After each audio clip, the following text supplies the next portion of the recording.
మీ మురళి మాటలండి.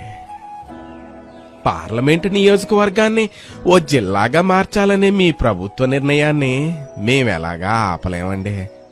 శివరాఖరిగా నేను తూగోజీలో పుట్టినోడుగా మా రాజమహేంద్రవరాన్ని ఎగువ గోదావరి జిల్లాగా, అమలాపురాన్ని దిగువ గోదావరి జిల్లాగా, కాకినాడని సముద్ర గోదావరి జిల్లాగా మార్చండి. ఇలాగైనా మా గోదారమ్మ మాతోనే ఉన్నట్టుంటదండి.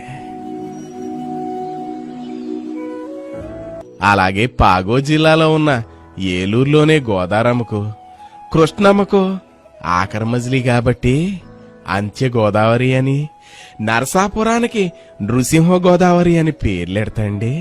ఇప్పటిదాకా ఉభయ గోదావరి జిల్లాలుగా ఉన్న మాకు పంచగోదావరిలు అవుతాయండి. ఏలిన వారు దయ్యుంచి మార్చడం తప్పనప్పుడు మా జిల్లాలకు గోదావరి అని వచ్చేలాగా మార్చండి బాబా. కాతంతా సెల్లు ఛార్జింగ్ ఎట్టాక అది 95% అని చూపెడితే మురిసిపోయే మనసులండి మా గోదావరిలో. అలాంటిది 95 ఏళ్లుగా ఉన్న గోదావరి అని పేరు లేకపోతే తట్టుకోలేమండి, ఏమీ చేయలేమండి. గోదావరి తల్లి మీద ఉన్న బెమతో చెప్పేనంతేనండి. ఉంటానండి. మీ ఈవివి సత్యనారాయణ బా మనసులో మాటల రూపేణా వ్యక్తపరిచినోడు మాత్రం మురళి అండి.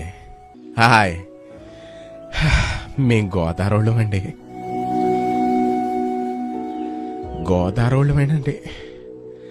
హాయ్.